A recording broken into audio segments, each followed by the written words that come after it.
Coming up, cops or criminals. When you're facing a loaded gun, what's the difference? The Departed is next.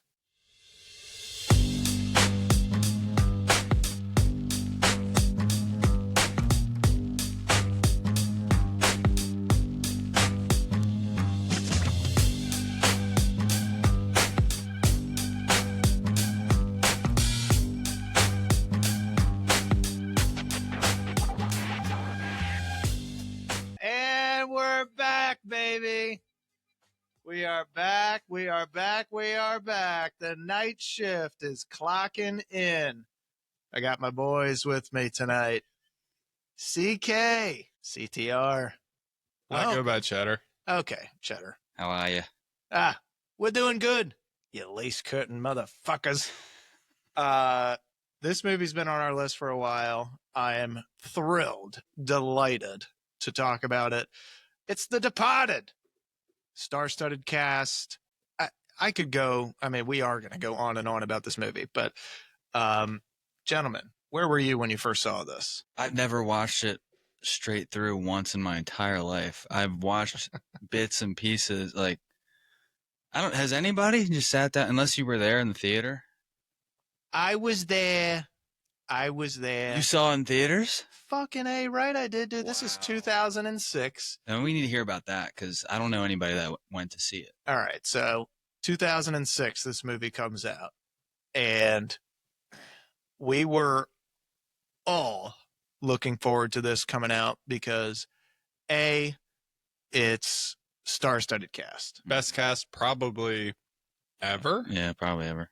B, you've got mob versus the cops. C, that it's fighting, guns, cussing up a storm. A little bit of sex. A little bit of sexy time, which is a requirement, especially for the 16-year-olds. Yes. And so, dude, yeah, this movie had like everything that would attract a male audience. I can't say that there was a lot of women in the theater that night. I don't remember it, but if they were there, they were dragged there by their boyfriends or husbands. And I remember walking out of the theater thinking, this movie fucking rocks. This is a staple instantly. And at the time, I had no idea it was a Scorsese movie. I just knew you have Leo, you've got Damon, you've got Wahlberg, you've got say less, baby. You've got Nicholson, fucking Alec Baldwin, and honestly, most of these guys are like near their peak when this comes out too. Martin Sheen. So like, how often do you see that? You just don't see it often. So, I remember that incredibly well, and this movie has been a staple in our life ever since. Yeah, I would say most girls have seen it. You think so? girls. Most girls that have had a boyfriend have been forced to watch it. And I'm not kidding. Yeah. Because I don't know one male that hasn't seen it. Well, American male. I got to agree with that. Yeah. The only reason I haven't seen it all the way through from start to, I have for this podcast, but before then, for some reason I could just never catch it. And it was during the time when it came out was still like, people listening today are not going to understand if they're young, but right. Like it was an HBO kind of thing. Yes. Or even on regular TV and you got commercials and it's the longest movie ever. So you're just like, fuck, it's long. You're trying to, and you get halfway through and you start from there and I'm just piecing it together, the storyline, but it's good enough that you can just jump in halfway and just watch it like that. Yeah. Well, here's the thing. It's a long movie, but it's not one that has like a whole lot of dead spots in it. No. There's the way that they've shot it. Not as artistic as our last movie, the Man on Fire. Yeah, a lot more straight up. It's more straight up, but it's got Scorsese style editing. It's probably, I would say it's probably one of his sloppier works. It's not as polished as like a Godfather or one of these other. Yeah, there's a few artistic shots that I can remember, like right in the beginning. Yeah, with the circle filter on Matt Damon. Yes, and that's early. And then, of course, the final scene with the rats. Oh, yeah. That's of the rats. That of the rats. Call back. So I love this movie. So let's break down. I mean, this thing is finally Scorsese gets his Oscar from this movie. Best Picture. This is not the one that I think he thought going into it he was going to get it. But we'll break down some of the best scenes, some of the behind the scenes insanity, some of the legendary performances, some wild trivia, plot holes, and of course, we'll settle whether this is one of his best works. Frankly, for all the cast and for Scorsese. So, gentlemen, let's get into it. We'll do quick facts on the movie. So, Scorsese's director, Bill Monahan is the writer. This is a remake of Internal Affairs. Never saw Internal Affairs. Don't know Neither if you guys did did. Scorsese. Didn't watch it until after. No, he exactly. made it. He made it a point. I'm not fucking watching that movie until it's done. Wasn't it Japanese? Yeah, but he didn't know it was a remake initially. He was like, oh, okay. And they found out and was like, all right, fuck it. I guess I'm making a remake because he'd never done that before. He was bummed out. Yeah. He didn't know that Brad Pitt bought it. Or that's probably how he found out. I don't know. It was probably, and he wanted to work with Pitt and Leo. He had worked with Leo on The Aviator before this. He'd worked with some of these guys. He wanted Pitt on here. We'll get into casting what ifs, but this comes out October of 2006. Main cast is DiCaprio, Damon, Nicholson, Wahlberg, Martin Sheen, Vera Farmiga, and Alec fucking Baldwin, who, honest to God, like, he's in it for maybe 5 minutes. Same with Wahlberg, but the scenes with those two together are fucking He's great. Fantastic. I love him in anything. It's Wahlberg? Oh, Baldwin, yeah. He's so good, man. Budget, $90 million. It just kept escalating. It started at like a quarter of that. Box office, $291. Yeah, that's a fucking hit right there. Bingo.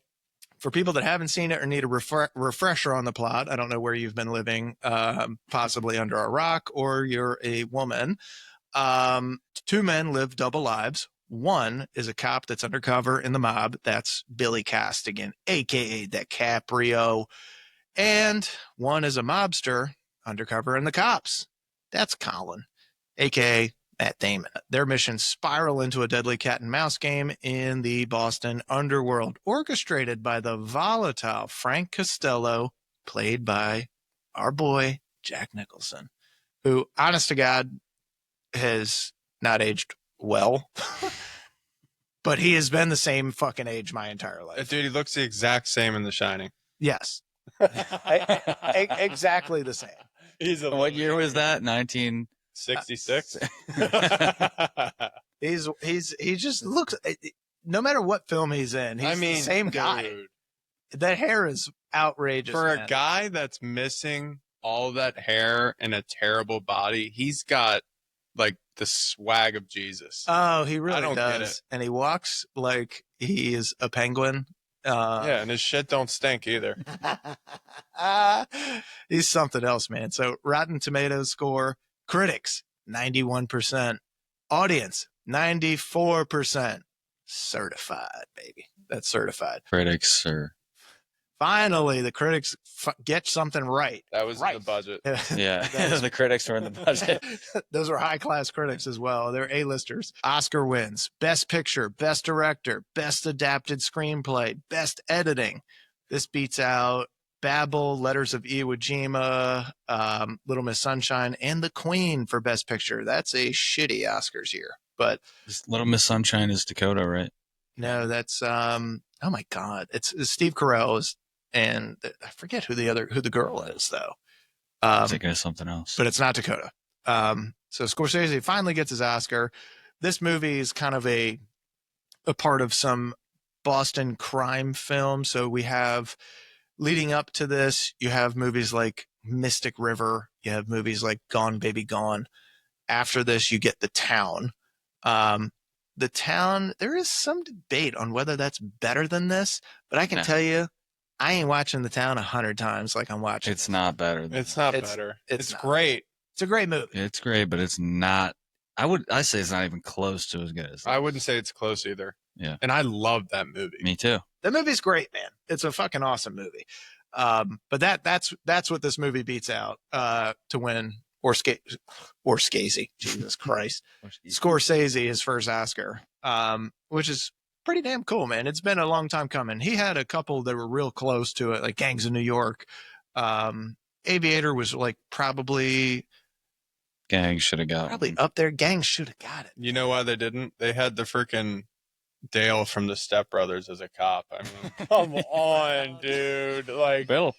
Like seriously? I work I'm not for you, saying Bill. this. He did a great job.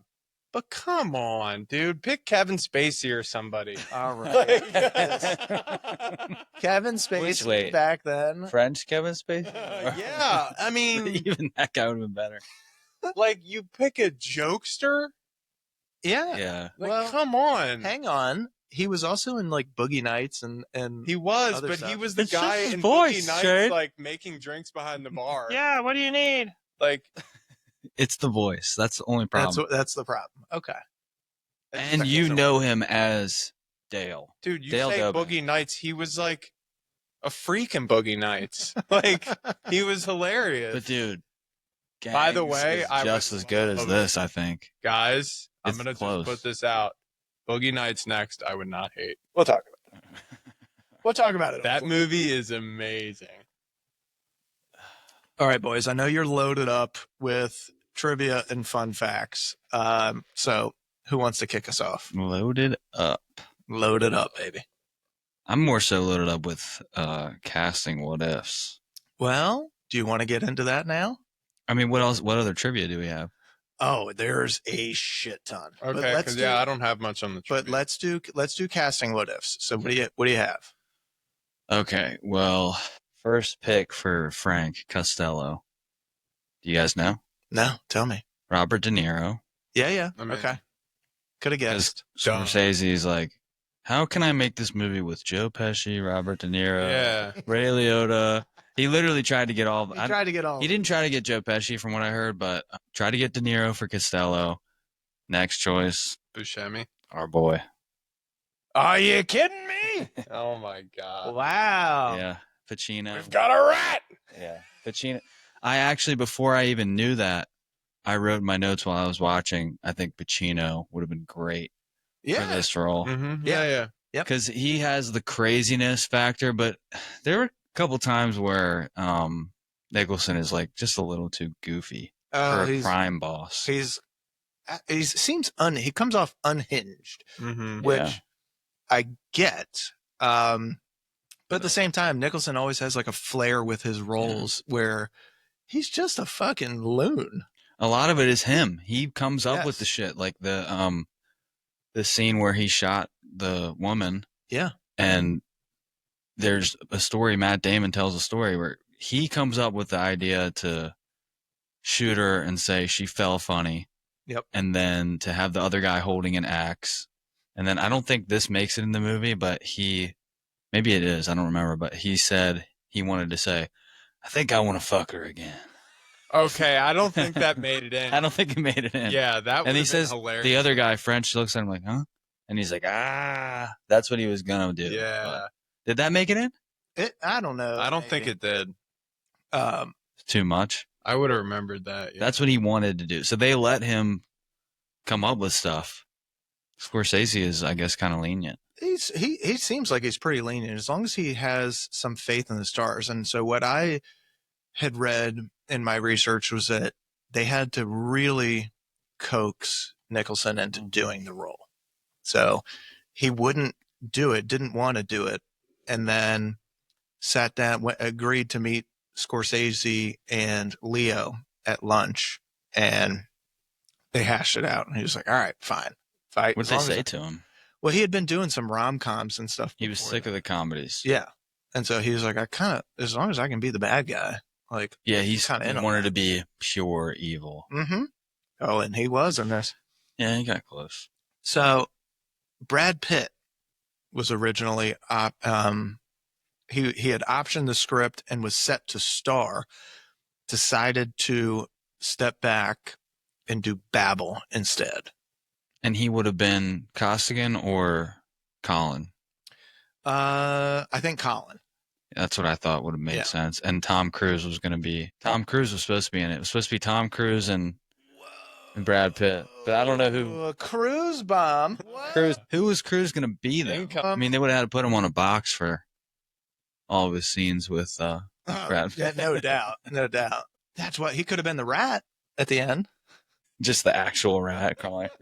So he wanted, I do know that Scorsese had originally wanted to cast a known actress in the role that eventually went to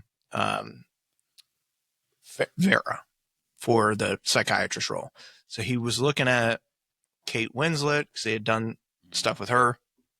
I like that. He was looking at Emily Blunt, Hilary Swank, or Aniston for the part of Madeline. But I like Winslet. Winslet could have been great in that. I don't know. I mean, they just didn't want to do Titanic Part 2. Maybe.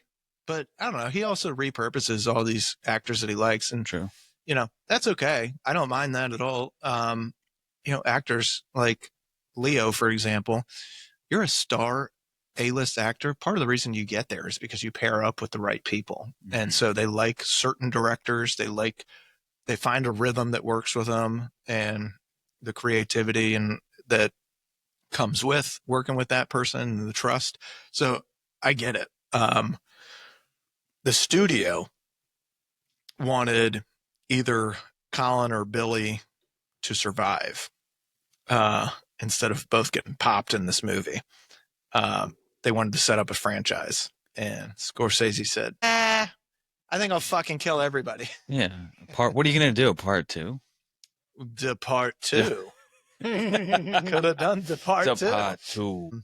So Pitt would have played Sullivan. Cruise would have been Billy Costigan. Could you imagine Cruise as Billy Costigan? No. No. Because DiCaprio was 32. How old was Tom Cruise at the time? Tom Cruise hasn't aged in 30 years. He was older than 32 at the time. Oh, yeah. He was like 40. Cruise is probably 60 now. And he's still jumping off of fucking jets. Climbing skyscrapers. This guy's out of his mind. That would have put him, he might have been 40. But I have a hard time envisioning Cruise in any kind of like mobster role or undercover. Has he ever played an undercover or no, mobster? Just Mission Impossible. It's just like seeing that Frenchie's role was also auditioned by Nick Cage. Shut up. I just can't see that. Was it really? No, but just imagine that dude with there. I couldn't even. There's guys that you can hit, and there's guys that you can't hit. Okay. God, I couldn't even hold that.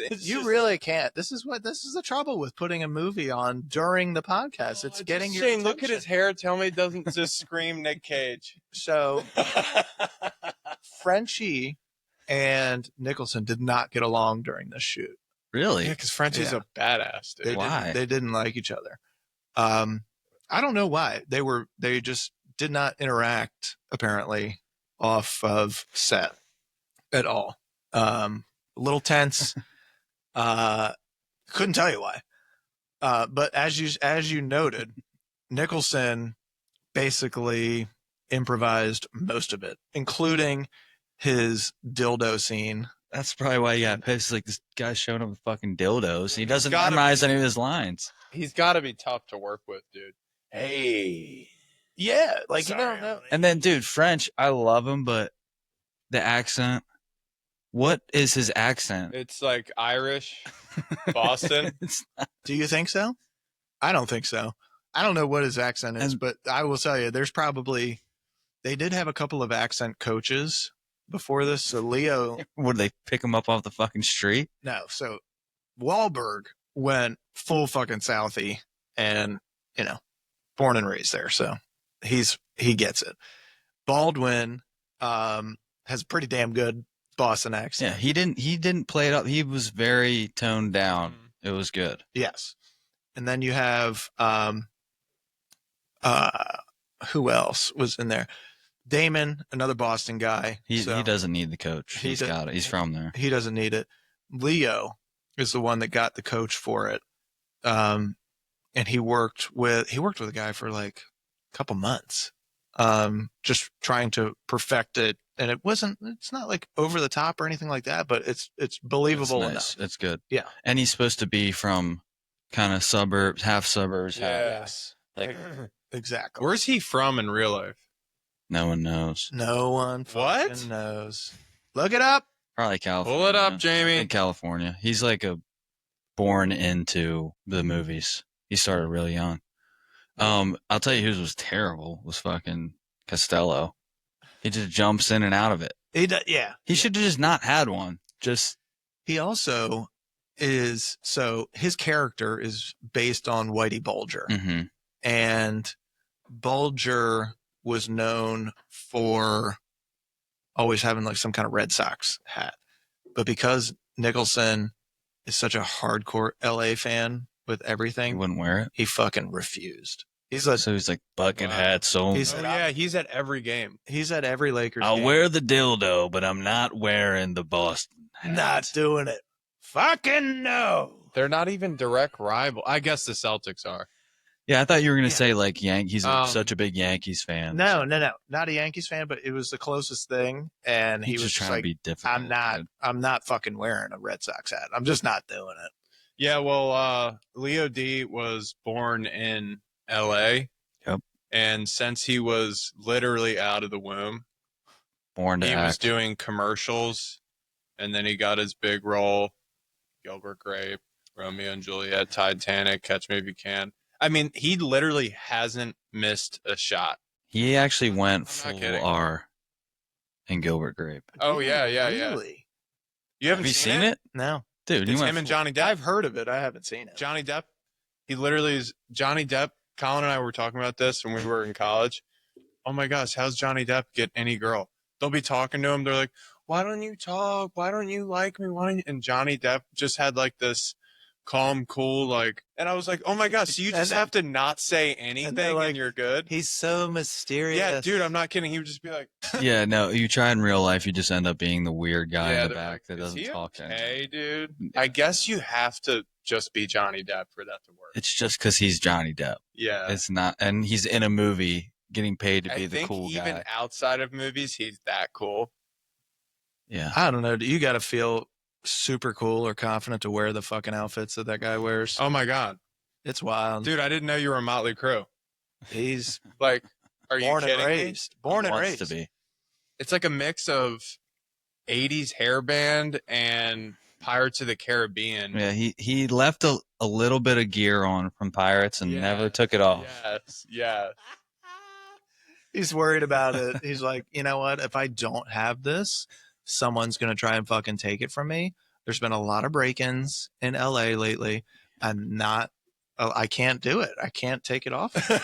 Which brings me to the point. He could sneak in this film. With what?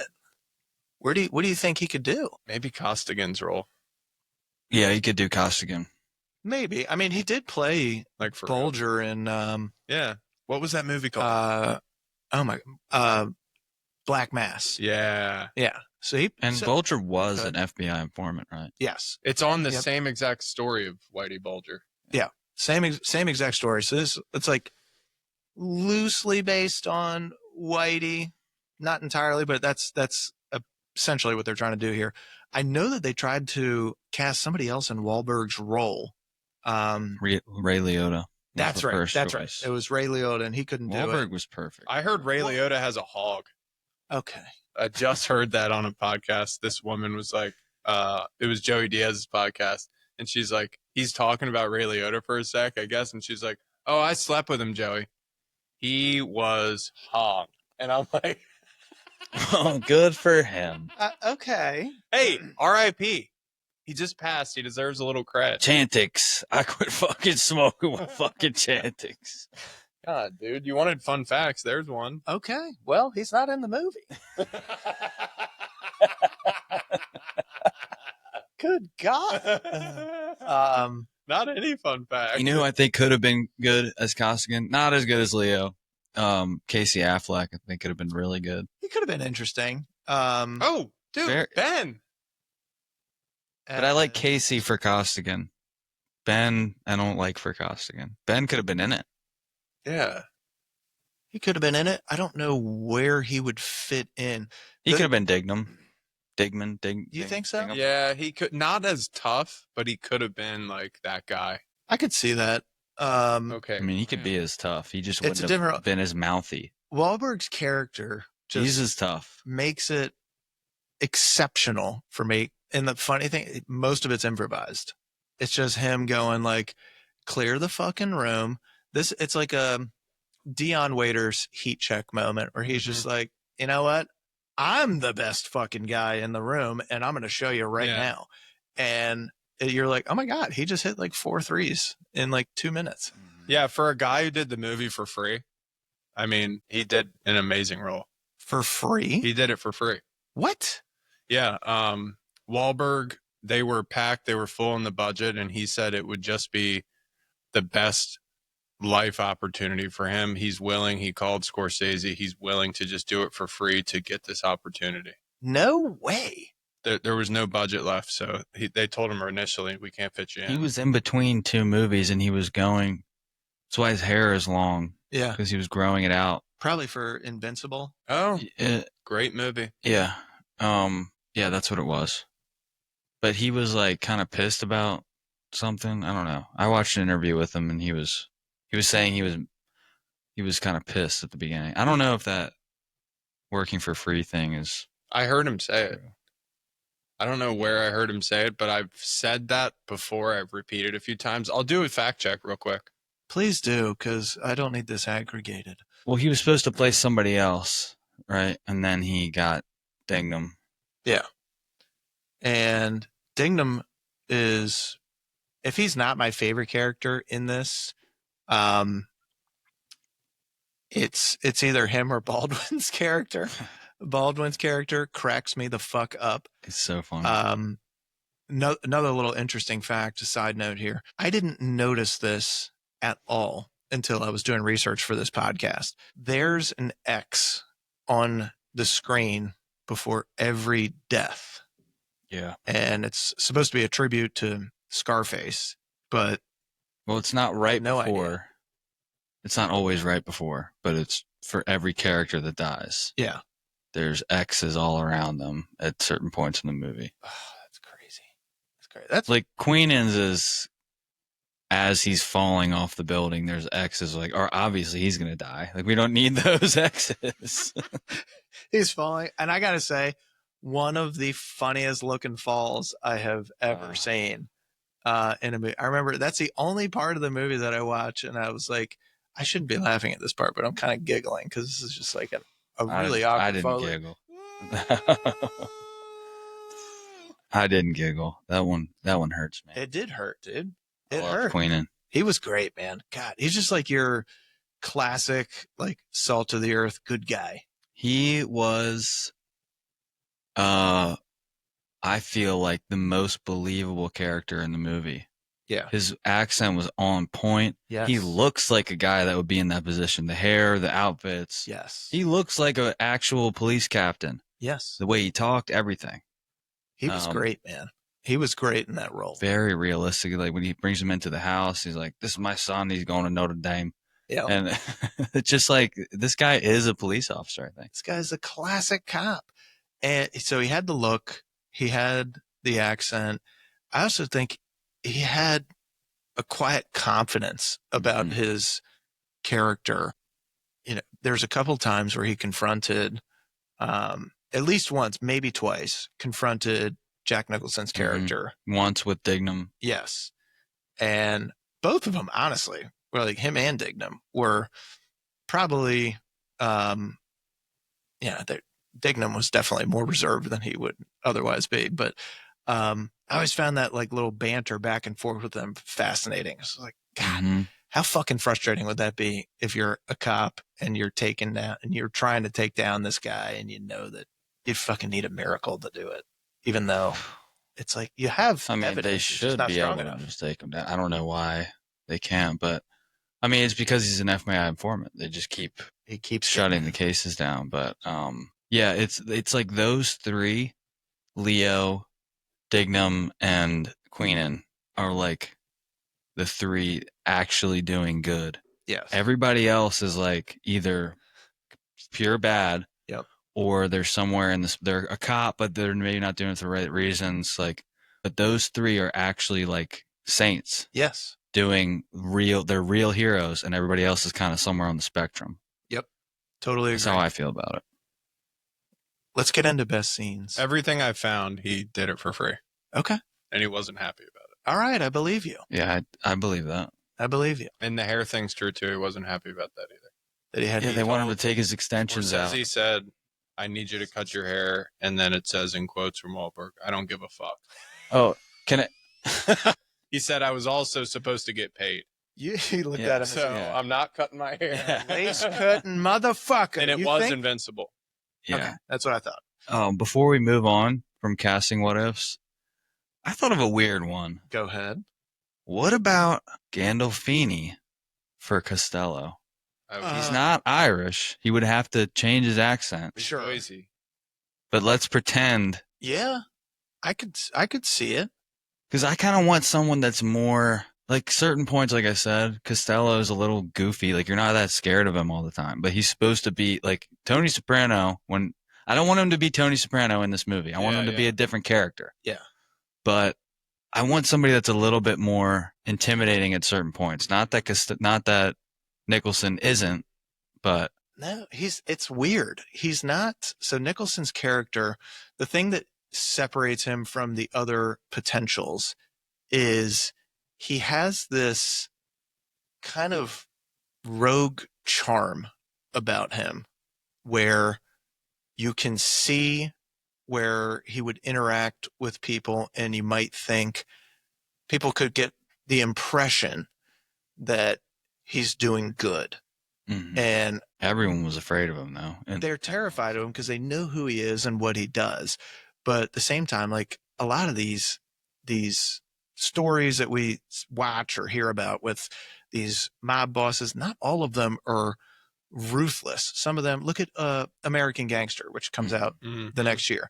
Denzel's character is also based on a real guy in New York around, before this one. But he's giving back to the poor. He's doing things. Well, even Pablo Escobar. Yeah. Like some people loved him. Exactly. And you don't get quite that level from Nicholson's character. But you get like some kind of charm where you can see how people would want to fall under his spell, I guess. Yeah. Well, the other thing, he is perfect for the role. I'm not trying to take away from him because he's losing his mind. And actually at one point, it's probably better that he's not the most intimidating guy for the entire movie. At one point when he gets mad at Fitzy because they find the body. Yes. And he's like, "Don't laugh. Don't. It ain't fucking funny." Yeah. And he's like trying to, it's like a teacher yelling at you. Like he's not scared of him. But Scorsese said that he was growing up and there was a guy similar to this. I don't know who he was talking about, but somebody that was losing their mind kind of because of that. People were afraid of him because they didn't know who he was going to kill. Yes. And I don't know who he was referencing in that true. interview, but that's why Nicholson is perfect for this because he's losing his shit. He's starting to lose his mind. Like he doesn't know who the rat is. So he's just he even says it to Billy. He's like, "In the past, I would just kill everybody that worked for me." Yep. Yeah. Yep. So that's a good point, man. And yeah, I mean, I think Nicholson's character is just kind of this unhinged, unpredictable guy. And that makes he just makes him difficult to pin down. He's also fucking super eccentric. I mean, where's fucking cheetah print? Like most of the movie, it's really weird. yeah. Let's get into best scenes. Queenan's fall. I know. R.I.P. R.I.P. Brutal. Totally totally Improvise. unexpected. No, I'm not going to say impressive. Sheen just jumps out the window and there he goes. Did all his own stunts. Did all of his own stunts. No, it's just I remember watching that for the very first time thinking like, there's no fucking way these guys are going to toss it. And they fucking did. Also, such a dumb move strategically. Retarded. Like, sorry guys. R word's back though, I think. I heard it was. Okay. it depends on who you ask. No, they could have captured him, figured out who the fucking rat was. Yes. How hard Where's is your that? fucking boy? And then they just throw him out the window. Throw him out the window, dude. Oh. Fitzy was not too bright. No. Also, that guy's a good actor too. He's in Braveheart. He played it great, man. Fitzy. That scene, so you can just, most of the movie is not, it doesn't take you on like, how am I going to put this? It doesn't take you on like 7 different journeys at the same time. You get Colin's perspective and what he's doing. You get a little bit of Nicholson's. You get a lot of Leo. There's not really a whole lot outside of the guys. You basically get the cop side of things. You get the mob side of things. And the entire time you feel the tension building up and it's building and it's building. And then at that moment, Leo is losing his fucking mind during this entire movie. He's like, dude, I can't keep doing this. And who could? I don't know, man. Guys do it though. I just listened to a guy on Rogan who literally did it here in Boston. You gotta be a different human. He was a 6'7" Viking. Okay, well, that would help. That helps. But that doesn't help to sneak around and hide. He had a huge beard tatted up to the gills. He had a South Carolina accent, and he was like, he'd walk into a bar with he was Hell's Angels. And, you could do it for that. And they were like, oh, I like him. Yeah. He's just here on business, picking out stuff for his investor guy. And they would be like, what fucking business are you talking about? And then he kind of hinted that he picks out investments for this guy, of course, illegal ones. So then the Hells Angels that are there are like, oh, dude, you got to come with us. And that's how he would sneak in. But he said this is how he would do it. Everybody gets caught and killed if they just walk up and, hey, can I join your club? He would hang out at this strip club 3-4 nights a week like a real degenerate would and just be around them. And he said he would be loud. His normal self, he said he was just a loud, crazy, obnoxious guy. He would get drunk, mess around with some strippers, and then eventually after being there after a few weeks, knowing that those guys are there, they started to just maybe sit at the bar next to him, start talking to him. That's what Leo does in the movie. Yep. And then he gets in, but he's like, no. And he sits there and he also beats the fuck out of people. And whenever they talk to him, look at him the wrong way. And then they're like, all right, this guy's legit, so we can use him. And they know his uncle and his dad. So. And his dumbass fucking cousin. Yeah. Oh, yeah. Great casting. That was great casting, too. I don't know that guy's name. Quit selling coke with your dipshit cousin. Yeah. It's great, man. So, I forget his name. I'm going to pull it up. You look it up. It might be like Kevin Corrigan. I think that's his name. Which makes me think of Corrigan Sports. Shout out. What his go-to line was? How about the Billy and Colin on the phone when Queenan's dead, and he gets a call from Queenan's phone, and doesn't pick up right away. Lets it go, and then calls it back, and then just did silence, and then finally one of them breaks it and is like, "So what is you?" Or something like that. Can you come in? And finally gets him to come in. And the whole time I'm thinking like, dude, why are you fucking answering the phone? Why are you talking to this guy? You know. Well, he doesn't come in until after Frank and all the gang is dead. Then he comes in. Yeah. Then he comes in. So he actually hangs up on Damon. Yep. And is like, fuck you. And then they have the raid. Yep. They all get killed, and then after that, he's waiting for him in the office, right? It is. I think you're right. It is hard to pin this fucking movie down Yeah. and like where the scenes are on stuff because it is so there's so much shit going Well, on. it's 6 hours long. Yeah. By the way, it is Kevin Corrigan. Okay, I was right. Wow. Hey, point Wow. for me. Point for me. Yeah, that scene was great, man. Just pure tension. Another one that caught me totally by surprise: the elevator triple kill.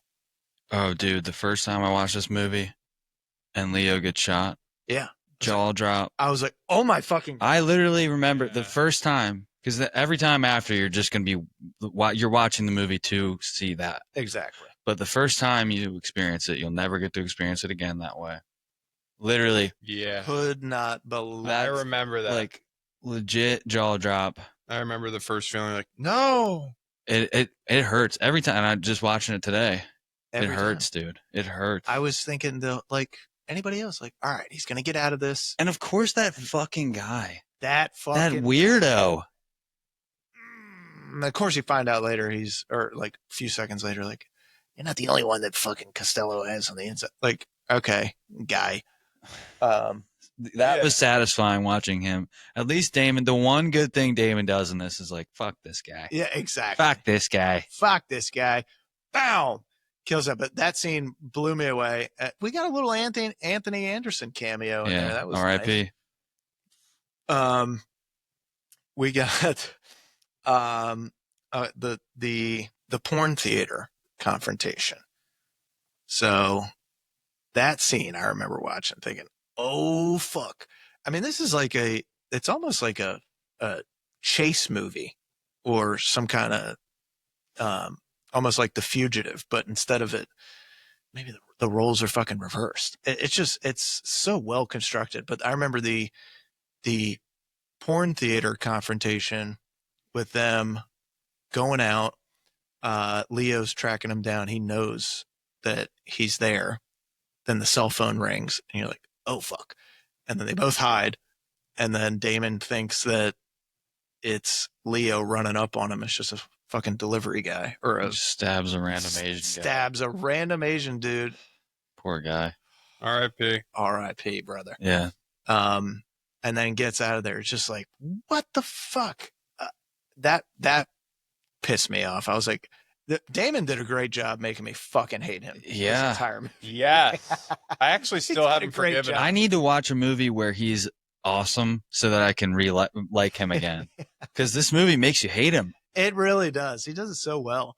And also feel a little bit bad for him because he's grown from the time he's a child Yes. to be this guy. And then when he finds out that Frank is an informant, he's like, you can tell he goes like, what the fuck? Yeah. Yes. Dude. And so he's like, I love when he confronts him about it. And he's like, oh, like a son, all that fucking and murdering, you don't have any sons. And then they have the shootout. Yep. And he's like, I don't love you, Do you piece of shit. Do they know about me, Frank? Oh, I didn't tell him anything about anybody that wasn't. Dude, he could have been Danny already. DeVito too. And- Danny DeVito. Oh my God. I didn't tell him anything. But he's got Doritos. Colin. I swear to God. You're thinking it's just all the old Batman villains.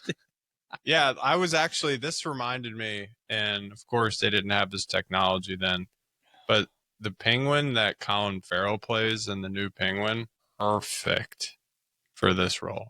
Oh, like put that face makeup and the comb over Dude, on Colin That Farrell. was like, you know what? Did you ever watch it? It was amazing. No, I haven't watched it yet. Didn't watch it. I did hear it was I off. should watch it. Amazing. But I'll tell you, Farrell could have been in this I know. and would have been awesome.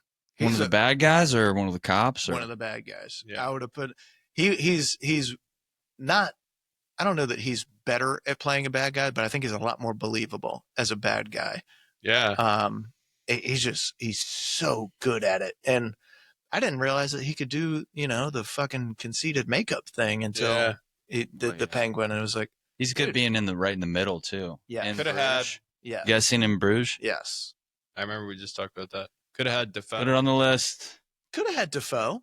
Yeah. Oh, What's hard casting this is it's got to be Boston centric and Irish centric, He and could.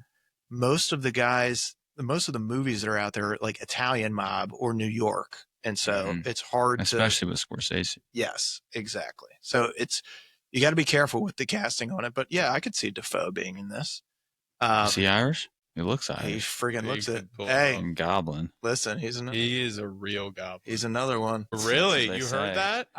It's Fun the word fact. on the street. Hey, if you got a hog, we know about it. We know about it. All right? Can't hide. Can't hide from us. Hog police. Hogfinders.com. This is so stupid. Detective Hog on the scene. Yeah, buddy. Oh Lord. One of my absolute, not my absolute favorite scene, but I gotta say, satisfying ending is Dignam popping.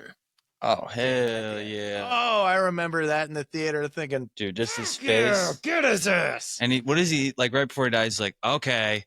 Like he's about to try to talk his way out of it. Nope. Yep. Nope. Boom. Pops him. All right. Best scenes. Dude, my favorite. Well, I got two favorite scenes. They're both Leo just beating the shit out of people. But one is the convenience store fight. Yeah. That one's bad to the bone, dude. Do you like it mostly because the Indian guy that's in there is like, what the fuck are you doing? Get the fuck out of my This is the first time I noticed the Indian guy was like, what is wrong with this country? Everybody hates each other. He's like the one normal guy in the movie. Like, what the fuck? What the fuck? You people always just hit each other.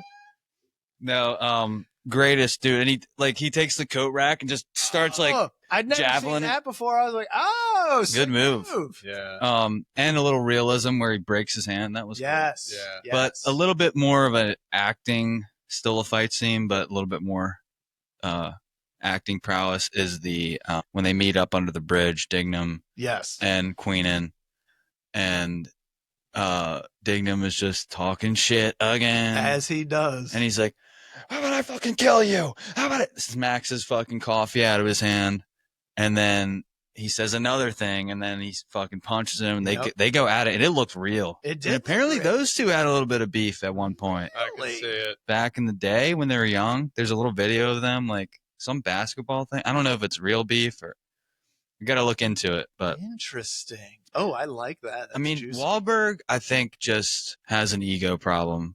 So does I would Leo. say- I would say. I think. But Leo he's not like as much of a like fight you for Like real alpha guy. type guy, no, but I Or could maybe he see is, it I don't know. pissing him off, Wahlberg, because he kind of is an alpha, like athlete type. Yeah.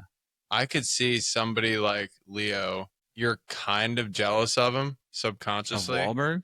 Wahlberg's jealous Of of Leo. Okay. So if he acts arrogant, you're going to be like, yeah, well, I could beat the fuck out of you. So how about that? Yeah. And he's like, but Leo believes I get up at 3 a.m. Yeah. and I fucking work out every day, and I'm in the fighter. but Leo is so good at acting that he could act like he could fight. Yeah. Yes. He'll act his way into some jabs Yeah. and hooks. Yeah.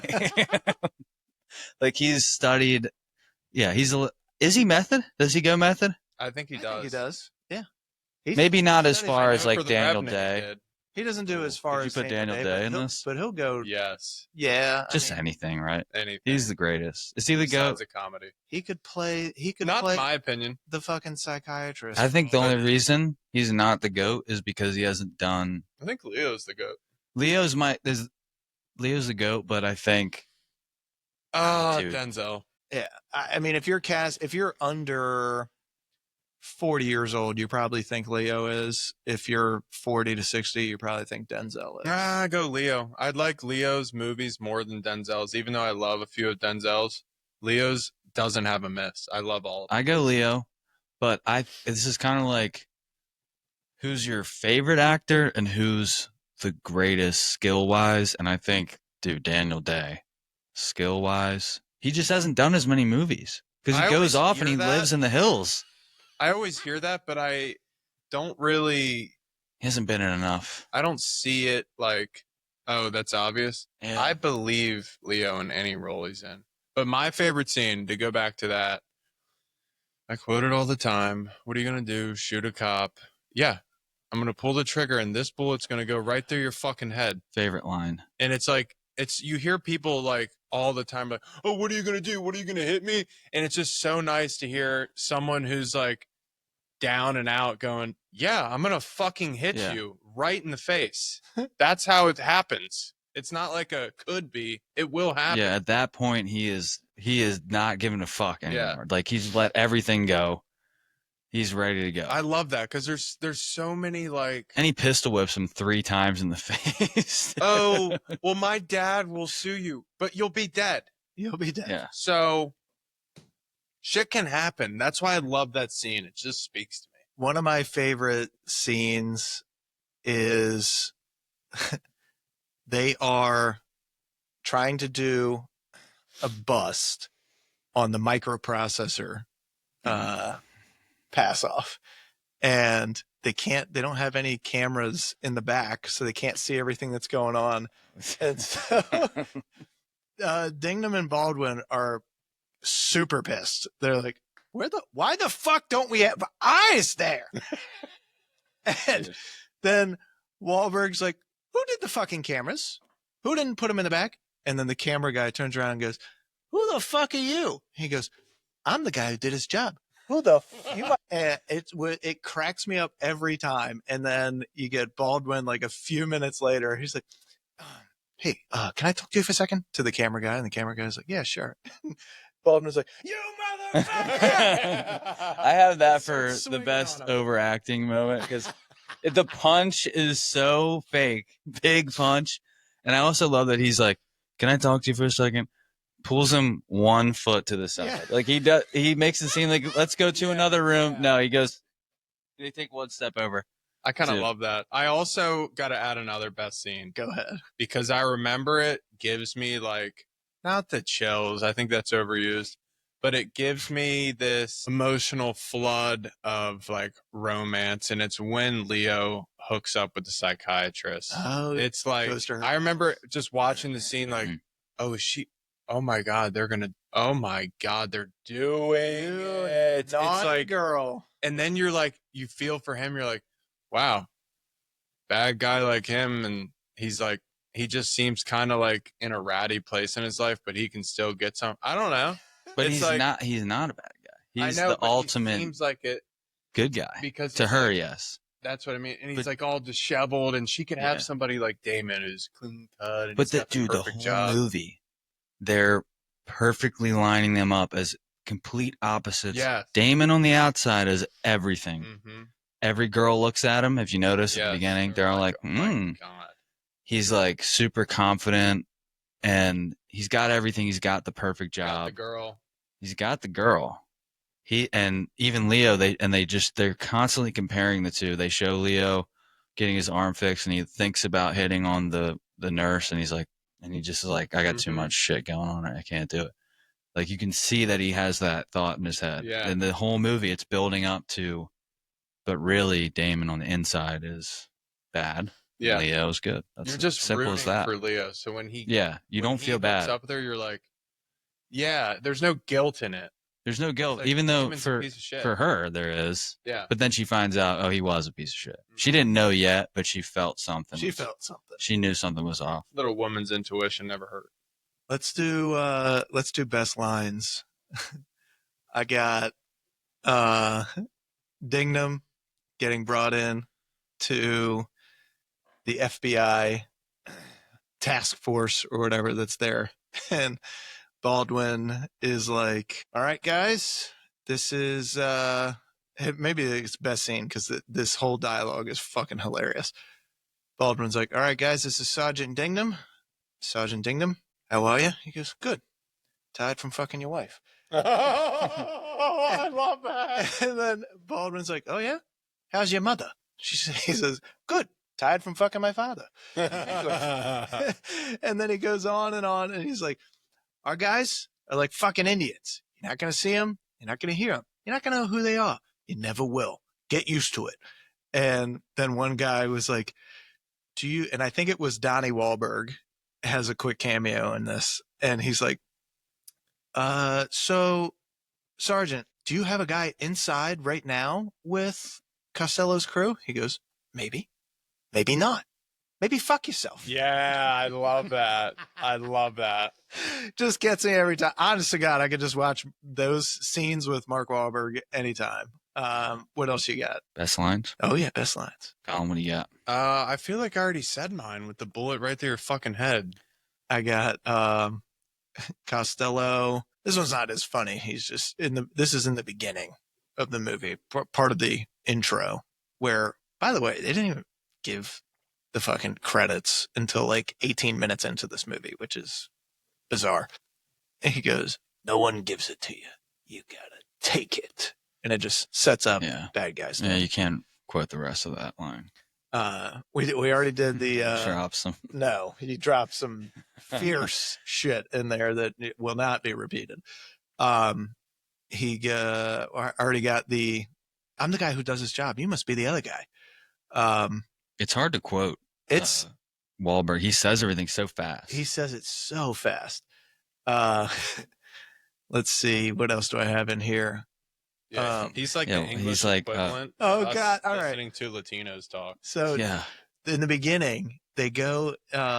They get out of police academy, and Damon's character goes into Queenan's office. Queenan's like, "Congratulations on passing the detective's exam, and welcome to the special investigation unit." Dignam's like, "What they fucking do?" Oh, another Dignam. Also, is it Dignam? No, Dignam? Dignam. Dignam. Yeah, when they're interviewing Leo, and he's like, "Well, families are always rising and falling in America, am I right?" Who said that? Hawthorne. Couldn't learn any fucking Shakespeare, smart ass. Just the fart. He lifts his leg up. Dude, I guarantee you it is all improvised. It's so fucking fun. What's the matter? You don't know any Shakespeare? I also love the microprocessor scene. They're having a tense negotiation with the Asian guys. And Costello's like, "What we generally do in this country." Wait, you're being Pacino. No, but that is how he talks in it. Is one guy brings the items and the other guy pays him. No ticky, no laundry. I just was like, what is that fucking from? I don't even know what that is. Just so good, man. So good. There's probably half a dozen fucking quotes in here. There's another scene with Baldwin and Damon, where Baldwin's out golfing at the driving range, and he's like talking to him about his you getting any? And he's like, "Yeah, I'm fucking working overtime. This cock's working overtime." And he's like, "Good for you, buddy. Good for you." But he goes on and says something else that's fucking hysterical. But the Baldwin's character in this is lights out. He's like fucking J.R. Smith. He's hitting threes, and he's on a heater, and just let this guy cook. He's up there with Walken, where you add him in, he's like adding a little salt and pepper to a meal. Now it's something you can eat. Now it's something. He adds a little spice. Yeah, exactly. He's not the main course, but he brings a lot of flavor to it. Which reminds me, Walken actually could have been in that. Okay. And he could have. Who was he going to be? He could have been Nicholson. That's a rat. 2 rats. Dude, in the police department. Could have been Nicholson. Dude, watching him try to do a Boston accent. I don't think he would. No, that's the problem. He would just do New York. Not that Nicholson did a good one, but that's what I mean. Like, who cares? I'll take a New York accent. I moved up here. I don't know, man. I don't know. I'm from Kansas City. Let's get into what age the best, unless you got any other lines. Yeah, I mean, there's little funny lines, but there's a lot of little funny lines in here. But what age the best? I can't tell you how many times Dropkick Murphys got played after this fucking movie. By the way, my most hated song of all time. And I broke my leg. I hate St. Patrick's Day. It when it comes in at I hated Gimme Shelter so much that when it comes in as the second intro of the movie, Like, because then they dropped the title right Yes. after Dropkick Murphys. I actually thought it went hard It did go because I was so sick of Gimme Shelter in every fucking movie.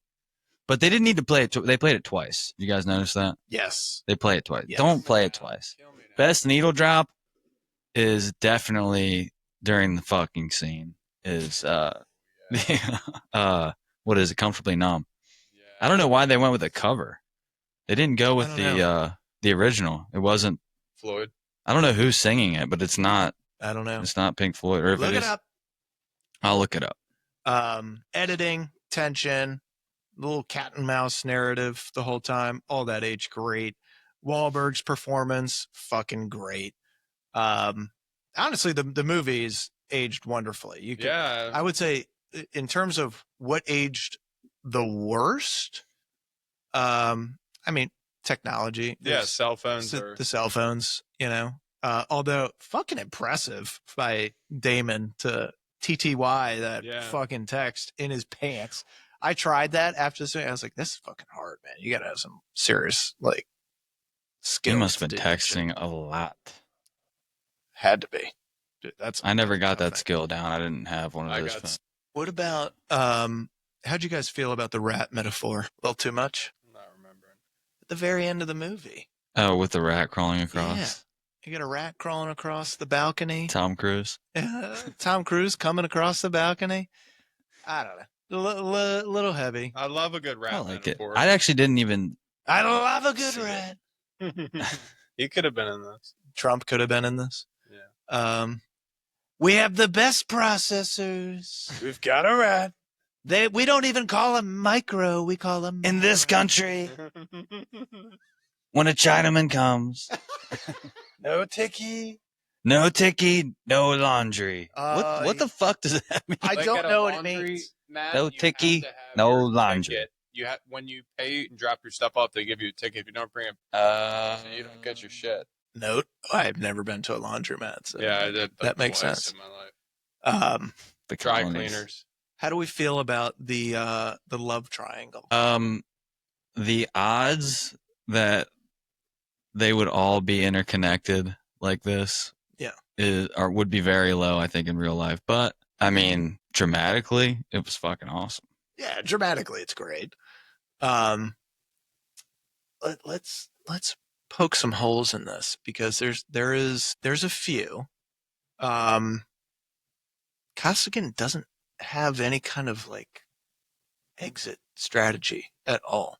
When you're undercover, isn't that a fucking requirement? I mean, that going in, there's dangers to it, but he has no way out at all. You don't find that out at any point in the movie. Yeah, most of them, from what I learned from that guy I was talking about earlier, you get Witsec for a little bit. You definitely don't live right in there. You move back to wherever you came from. If you do live near there, you're just running the risk of running back into these guys. But usually you and your family move far away. You plan all that out. So they just didn't touch on it, but there's always a plan. They don't want their guys to die. Otherwise, there's no incentive to do it. True. Because they get paid dick. Yeah, well, yeah, I'm sure. When I get that some of it, a lot of this is hey, there's corruption in the police department. Wahlberg hints at it, and at one point, he's like, this place has more fucking leaks than whatever. That is no one says anything about Colin getting promoted fucking quick as shit. You come out of the academy, I'm sorry, you're doing patrol. Mm-hmm. You're not going into special investigations unit. You're not rising the fucking rank unless somebody's pushing you up there. And mind you, at the same time, he's also in a fucking penthouse apartment. Bro, you're a statey. Who's pushing him up though? Because he's the rat. Nicholson. Because he's the FBI informant. Yeah. But who is in the? Well, somebody else, and he's random guy. Yeah. Oh my God. That somebody else in the police department is getting orders from Frank, I'm sure, to elevate him. It's Wahlberg's brother. Is it nobody's fucking nobody does anything about that? I mean, the real estate agent hints at it a little bit when he's showing him the apartment and is like, so you married? He's like, No. It's like, it's a big place for somebody that's not married. How about, yeah, it's an incredible view. Did you say you were a detective? It's like, yeah, give me the fucking papers. Give me the Yeah. papers. Let me sign the papers. He doesn't even like, all right, well, that's the only guy that's pushing back on this is a fucking real estate agent. Like, dude, this doesn't make any fucking sense. You're making like 30 grand, 50 grand a year, and you can afford a place like this. By the way, there is no apartment in real life that can look at like the state capitol or whatever that Golden Dome building is. They did like a special shot for that, but that's like this place does not exist in real life. But that just suspicious. Like nobody fucking says anything there. Also, what kind of psychiatrist is Madeline? I mean, she's got to be like one of the worst psychiatrists. Some trauma psychologist. I mean, absolutely awful. Just because you get a guy in there who's like, I want some fucking pills, and he freaks out on you, and it's the end of your day, you don't chase after him and be like, fine, I gave you a fucking prescription for all these pills. That makes no sense. Like, she did a, I don't know. I have to disagree with that. okay. The actress did go to LA and meet with psychiatrists for the LAPD. And so she got like training and stuff. And then they saw the movie and they were like, literally, that is the absolute opposite. Yeah, but they kind of have to say that too. I guess. But yeah, I mean, whenever I've been like Leo in this, I've always gotten something from my psychiatrist. Are you giving it to your psychiatrist? No. But yeah, I mean, I guess it depends on your relationship with him, but yeah, I mean, whenever I've been down, There's always a doctor out there that'll give you what you're looking for. But the one time I went to they just don't work for the fucking state. Yeah, true. I don't know who they work for. They work for themselves. All right, go on. What? You were going to say something. Oh, no. I went to a psychiatrist once trying to get, what's it called? Adderall. And she actually did not do what that girl did. She was like, yeah. But she did push multiple antidepressants. I was like, I don't want antidepressants. Don't want them. But in the end, I'm glad that she didn't give me the Adderall. I got told no so many times. Yeah, but you found somebody. I was like, wow. They're idiots. You need it. And I was like, wow, awesome. Yeah. If you want it, you can get it. You just gotta keep going on that person. Yeah, find a guy. I mean, that's how it was with weed before it was recreational. It's like you just gotta go to the right guy. My eyes, I can't see. Yeah, the other thing with Leo is, like you said, you do patrol. And back to that podcast I was listening about with that real undercover guy. It was like 6 to 8 years before he got that gig because you have to work as patrol. Yes. And then after 3 or 4 years, you move into narcotics. And then after 3 years, you get cleared. You have to actually go to a special training for undercover. And you also have to do multiple check-ins per year for psych test. Yeah. It's like a whole thing they train you for. You don't just get into it. So, yeah, that part's not realistic. Big hole. What about hot takes? Because I think at this point it's obvious when you see the whole movie and how it ends. Dignam is the fucking hero of the movie. That's my hot take. I got fucking Marky Mark in there is the hero of the whole movie. Never died in a movie ever. He refuses to. He's never died. He really has. And honestly, if he was on that plane and 9/11, and I know people are gonna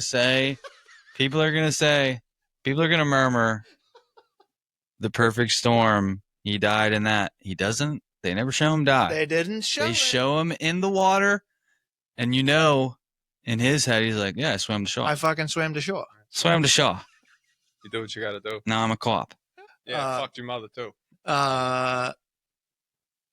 Do you think? Well, do you have any hot takes for this that we haven't mentioned yet? Okay. I think they could have left the baby. Whose baby is it? Is it Billy's baby? Is it? We didn't need that. Oh yeah. You don't need that. Yeah, that's a good call. I saw that and I was thinking, kind of an unnecessary layer. Too late in the movie to add it in because nothing like happened with it. like, do we find out that she's raising this kid by herself now, and it's a little Costigan boy? Because Damon's character Definitely raising it by herself because both of the daddies are gone. they be dead, and you know, that was unnecessary because I don't know. That's another thing they had in the movie was Damon had this, ED problem or whatever. Oh gosh. I don't know that it was necessary.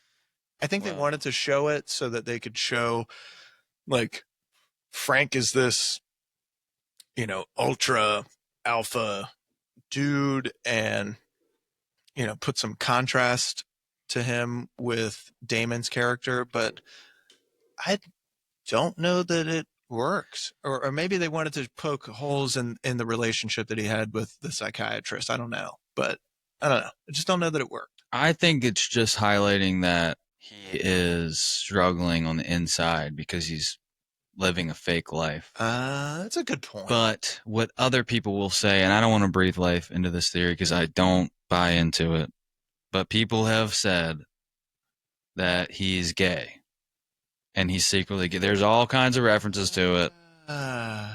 There's a bunch of references, little subtle hints. I don't think he's gay. I don't think that's what the point of the fucking movie, but. Well, he is pretty buttoned up in this. The cheetah robe. Not Frank. Not Frank. We're talking about Damon. Will you wake up? Got it. Yeah. Oh, Frank and French are. Oh, Frank and French are getting it on. Guy. Frankie Frenchies. Back to the pile. All right, let's get into the awards. Who you guys got for best supporting role? Okay, this one, Queenan for me. Oh, Queenan, dude, Queenan. I love Queenan, man. Thought he was so great. I already said, super believable, just a great dude.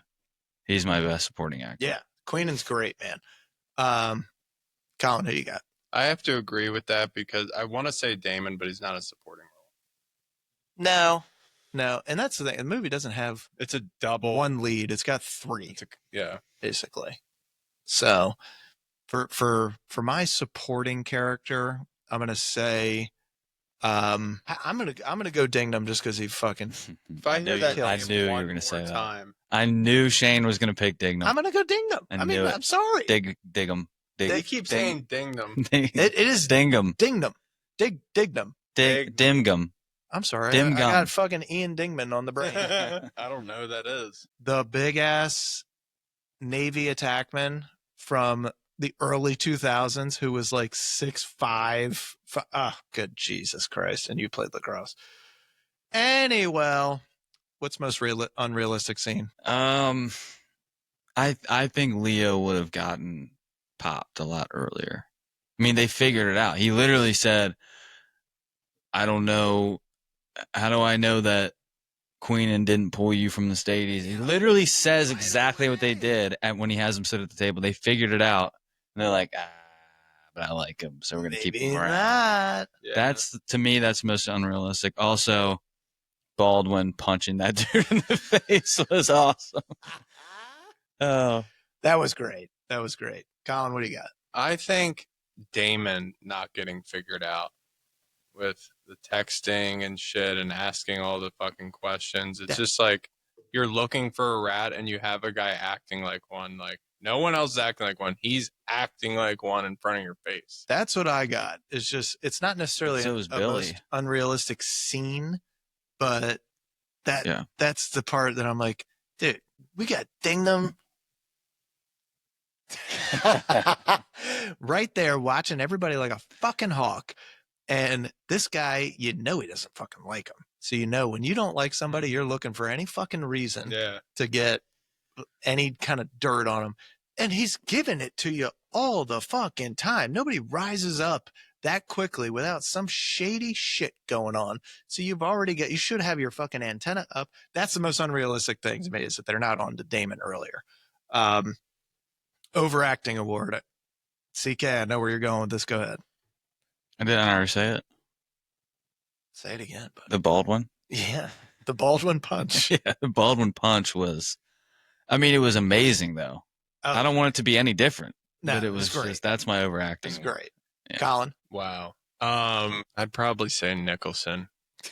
Just the whole movie. He's so eccentric that it's almost like not believable. But at the same time, that's also kind of his shtick that makes him believable. Like, you don't know what he'll do, but I would give it to him. I mean, throwing the cocaine all over the place. Yes. It's just like, I don't know. It's a little too much. Usually they're more structured and have a whole code that they follow so that they don't get caught or have to be a secret informant. I think he's the overactor. Maybe Baldwin might be in on it. Wahlberg might be in on it.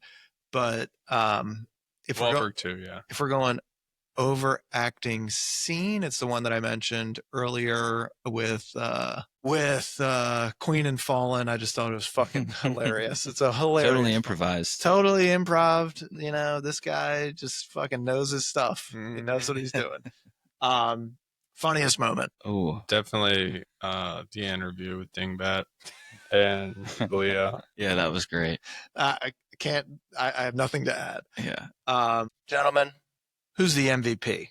And keep in mind, this could mean a peak performance for an actor, director, writer. Decide if the movie works in a way where it kind of represents their best work. So who's the MVP of this? Mine is boring.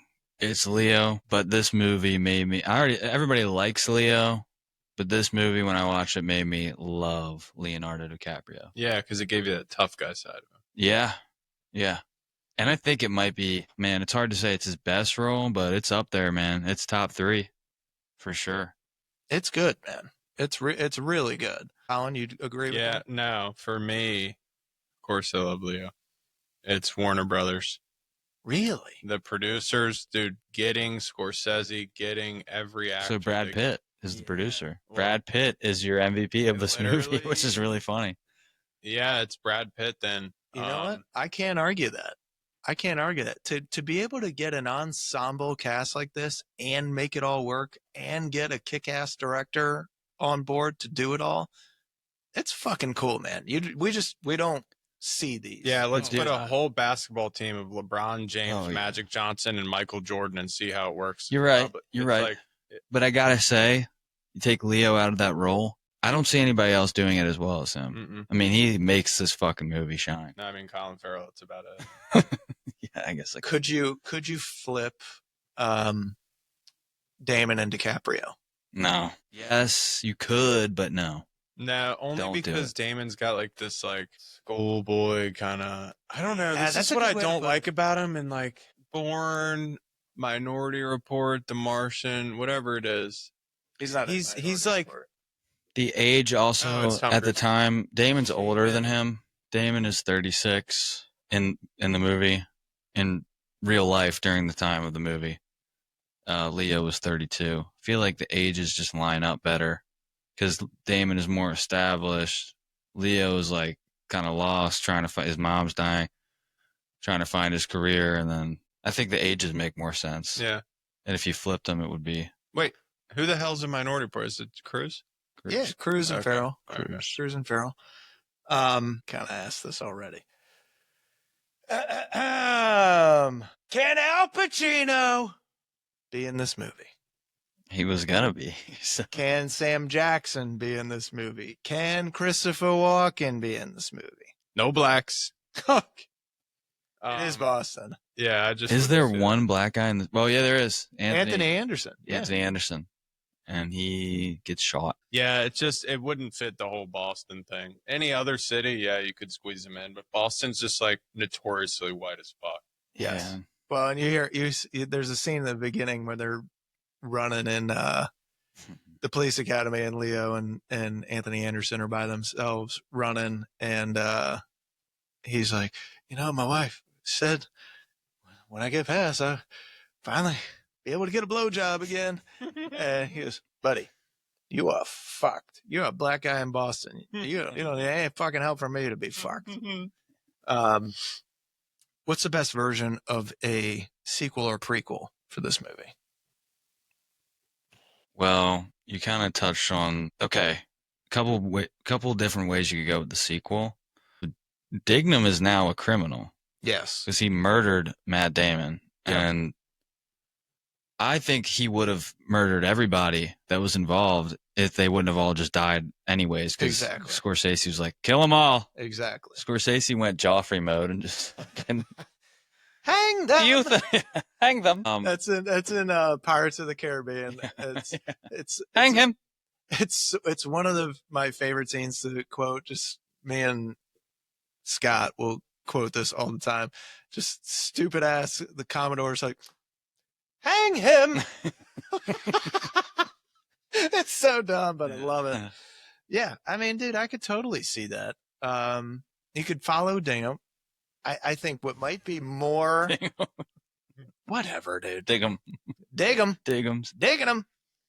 Sidebar: Darlene could have had more of a part in this. Darlene, cute. Darlene. Hey, Darlene.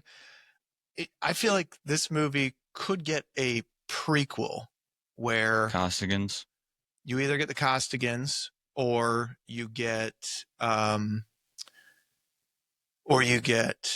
the backstory of Frank. I don't want that. You don't want that? I want Dignam on the run, or I want to see young Billy, but I want to see Leo as young Billy, so it's not going to work for me. I don't see it.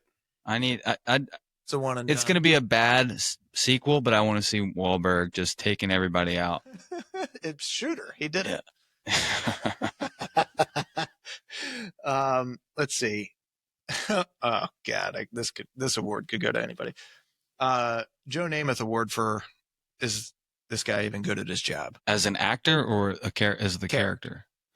Maybe Fitzy. Fitzy's pretty bad at his job. I would say Alec Baldwin's pretty bad at his job. Oh, dude, he has no idea that right under his nose. Right under his nose the whole fucking time. Yeah. The Carmelo Anthony Award for actor in their own movie, just doing their own thing. Only in it for the money, does not care about the story, does not care if the team wins.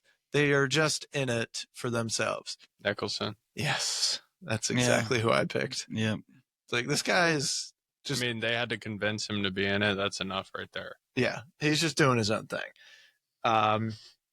Is there a better title for the movie? I think the title's iconic. It is. I didn't even know what it meant when I was a kid. I'm like, what is Departed? That's what they say for people that have died. Costigan's mom, remember when she dies, he's at the funeral, and at the funeral, there is a bouquet of flowers, and it's signed F. Costello, and it's got the dearly departed. Yes. It's got the dearly departed on there, so it's just, I like it. That's what it's about. I don't know if they had any other movie titles for this or not. Departed's good though. It's good. Dude, it's iconic. Yeah. It's great. I got nothing on it. Maggie Gyllenhaal, weakest link of the film. It's tough because they're all like grade A actors. Is there a weak link? Oh, that random guy. The random guy that kills Costigan. Who could that be, though? Like, who could it be instead of that guy? Oh, I like Casey Affleck for that. Oh, I was thinking that too. Yeah. That'd be great. He could pull that off, man. Mm-hmm. That'd be awesome.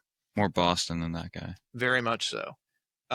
James Bond, coolest car, or use of a vehicle in the movie award. Oh, coolest car moment was when French crashes the car. Yes. Fuck it. Just shoots himself. Boom. Big old explosion. Huge explosion. He's dead. He went out like a fucking demon that he is. He is a fucking asshole. I fucking know you. I know you. I fucking know this. I'm the one that tells you there's some guys you can hit and there's some guys you can't hit. That's not quite a guy you can hit, but he's fucking close. That guy was very hittable. That incredibly hittable. We didn't talk about the cranberry juice. Oh my God. How do you miss the cranberry juice? Yeah. It's a natural diuretic. Well, maybe that's our next award. The Cranberry Juice Award. the Booty Sweat Award for best use of a product in a movie. I think cranberry juice stock went way up after this. Yeah, I didn't see any other. Ocean Spray had to fucking love this. Yeah. I didn't see any Jameson. He's chugging a bottle of liquor at one point and crushing Oxycontin. Yeah. Oh, Oxycontin. Oh, Oxycontin. That's yeah. They got a big push after this. Got to tell you, Pfizer's. Yeah, they really needed the help. Yeah. What's your favorite fight scene or action scene? Bro. Convenience store. The convenience Yeah. store. Takes a trident to the fucking chest. Yeah. Very much. If this movie was a porn parody, what's the title? Oh, the DP part of it. Well said. We can move on. Can this movie be a TV series? I mean, just fucking long enough. You could break this into 6 eps. Yeah. I mean, that's how I watch it every time I watch it. So definitely, yeah. Dumb question. Well,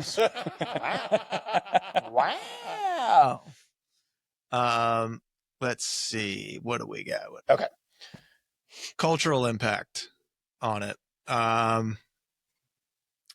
Boston didn't really have like a ton of crime centric movies before this. I think that it really brought a lot of interest into using that city for stuff. So hence the town.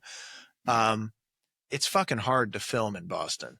So that's one of the main problems with it. It's not like New York and stuff like that. They try to make it easier now. A lot of states are offering a lot more tax incentives stuff for people to film movies there. Cause let's get some Baltimore movies. There's not enough. There's a couple. There's an Annapolis spots. Harrison Ford movie in Annapolis. Really? Yeah, one of his like. Is it like Patriot Games? One of those, yeah. Yeah. I think the Boondock Saints was there. Boondock Saints is good. That was before this. That might have been 2003. The Heat with Megan McCarthy. Boondock Saints is, dude. Sarah Bullock. Sandra Bullock, not Sarah. Oh yeah. Dignam. Patriots Day. Yeah. But a lot of it comes after this movie. There's a couple before then, but I think this makes it a kind of a necessary staple. There's just a very gritty vibe to most things Boston, most things Massachusetts, and so I think bringing some more crime films and stuff like that here. Boston's got a fucking storied, checkered history, so it's kind of nice to have that kicked off. Basically from this movie. Wahlberg's character basically becomes like a meme archetype for pretty much any over-the-top detective moving forward past this movie. Movie's got a cult following despite winning Best Picture, which is kind of a fucking rare combo. That's what I got on this. You guys got anything? No. But I'll rank it first. Whoa, hang on now. We're not done yet. Kind of gotta talk legacy of this movie. Okay. Scorsese finally wins the big one.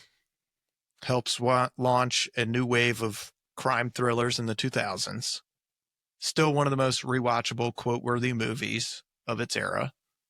Sits near the top of Scorsese's filmography for casual fans. It's not. Pull up his IMDb so you can see everything that he's done.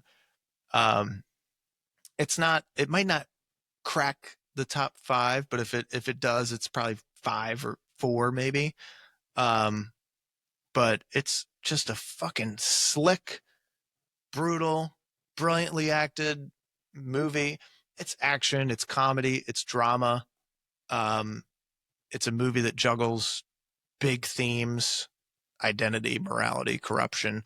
But it doesn't lose entertainment value doing that the whole fucking time. Part of that's casting. You cast this wrong and you have a different director, you get like B-list actors, C-list actors. It's a fun watch, but it's not The Departed. His top 2 movies, they're actually probably better than The Departed. Casino, Goodfellas. Yep. Wolf of Wall Street, Killers of the Flower Moon, Taxi Driver, Shutter Island, Raging Bull. I know people like that. Shark Tale, that was amazing. Gangs of New York. He did Shark Tale. Gangs of New York, also awesome. Aviator, Cape Fear, people like that. Yep. So for me, Color of Money. Gangs and this are in the top 3 of his movies. He did Uncut Honestly, Gems. you guys are gonna like this. Wolf of Wall Street, Departed, Gangs of New York, but I'm just a huge Leo guy. Yeah. Same. Yeah. That's my top 3 favorite Scorsese. Well, I movies. love Casino and Goodfellas. They're awesome. They're a little darker. Mm-hmm. They are dark. This has a more, even though it's dark, it's like a little bit more like triumphant because the good guys kind of win. The good guys Dignam wins. kind of win at the end. Dignam.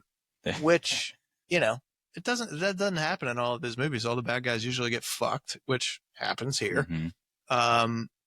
But there's some redeeming qualities with some of them, and here, not really. But there's so much good comedy splashed into this throughout that it keeps you laughing and on the edge of your seat when you're watching this, especially for the first time. So, it's not his most important work, but it fucking holds up very well. And it's rewarding watching this shit every time. I've seen it probably 35 times. Yeah, dude. It's a damn good movie, man. So, unless you guys got any final thoughts, let's do final scores. Are you going to say what Tomato ranked it? I already did. 91, right? Okay. And audience was 90. 94. Yeah. All right. Yeah, rank. Well, so you're clearly ready. So, Colin, go ahead. I give it a 9.7. CK? I'm between a 9.6 and a 9.7. It's that good. It's that good. That's our highest rated one. This is the highest rated one because I'm gonna follow you guys and I'm gonna say 9.6. It's fucking good, man. It really is. Not many flaws. Not a whole lot of flaws, and you know what? The stuff that is flawed is still entertaining, and that's why we go to the fucking movies and why we watch this shit. And it's just it does such an awesome job of keeping your attention the whole time. It doesn't really have low spots, lulls. And that's part of the cat and mouse stuff. So love it, man. Boys, thank you. It's time for us to clock out. Next week, we're going to head in a different direction from mob rats to something else. We'll have to figure that out. Sewer rats? Well, I'll do a little tease here. It's going to be a fun one. Most of these are. So, until next time, if you love the show, hit that subscribe button, ring the bell, give us a 5-star rating, please God, and send it to friends, family, whoever. Follow us on socials at HouseCatsRE. Nightshift is out.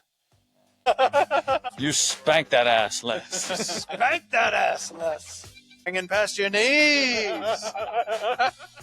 Playa. He's like a... I want to have fat hands and dance. I want to be super Jewish. in a G5. Oh, happy Passover. Yeah, baby. And